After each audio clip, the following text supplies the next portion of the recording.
Hello दोस्तों, अगर आपने इस सीरीज के पिछले पार्ट्स अभी तक नहीं देखे हैं तो वो आपको मेरे चैनल की प्लेलिस्ट में मिल जाएंगे। मेरी सलाह है कि पहले आप उन्हें देख लें ताकि आपको आज की ये कहानी और भी अच्छे से समझ आए। पिछले पार्ट्स का लिंक मैंने डिस्क्रिप्शन और आई बटन में भी दे दिया है। तो चलिए अब शुरू करते हैं आज का धमाकेदार एपिसोड।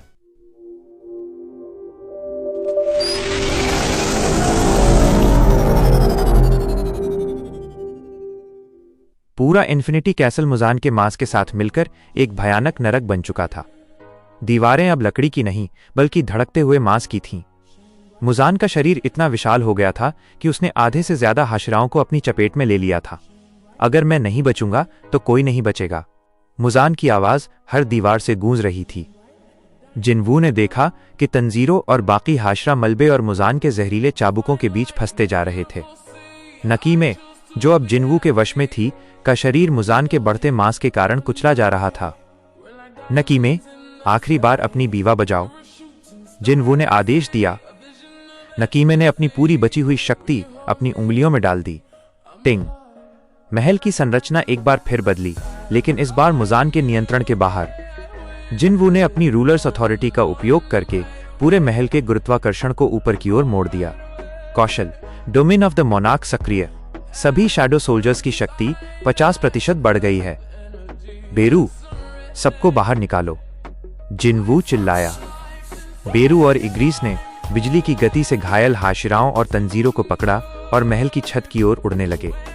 जिनवू वहीं रुका रहा, उसका एक हाथ मुजान के विशाल मांस के पहाड़ पर था। तुम कहां जा रहे हो शिकारी? मुजान दहाड़ा। तुम यहां मेरे साथ दफन हो जाओगे। जिनवू के होठों पर एक क्रूर मुस्कान आई। मैं दफन नहीं हो रहा मुजान, मैं तुम्हें वो चीज दिखा रहा हूं जिससे तुम 1000 साल से डरते आए हो। जिनवू ने अपनी परछाई को पूरे महल के नीचे फैला दिया। उसकी परछाई ने हजारों काली जंजीरों का रूप ले लिया और पूरे इन्फिनिटी कैसल को जकड़ लिया। Heavenly pushing, heavenly push. एक जोरदार धमाके के साथ पूरा इन्फिनिटी कैसल जमीन फाड़कर बाहर निकल आया। वे अब महल के अंदर नहीं बल्कि टोक्यो के एक खुले मैदान में थे। आसमान में भोर की पहली किरणें डॉन दिखाई देने लगी थीं। मुजान की हजारों आंखें आसमान की उस हल्की लालिमा को देखकर फटी रह गईं। नहीं, अभी नहीं, सूरज अभी नहीं निकल सकता। मुजान ने पागलों की तरह जमीन में धंसने की कोशिश की, लेकिन जिनवू ने अपनी तलवार किंग्सटेयर को जमीन में गाड़ दिया। Quicksand of darkness. मुजान के नीचे की जमीन काली परछाई के दलदल में बदल गई। वो जितना हिलने की कोशिश करता उतना ही गहरा धंसता जाता। तंजीरों और हाशिरा, जो अब सुरक्षित दूरी पर थे, ने देखा कि सूरज की पहली किरण ने मुजान के विशाल मांसल शरीर को छुआ। मुजान के शरीर से धुआं निकलने लगा और वो असहनीय पीड़ा में चीखने लगा।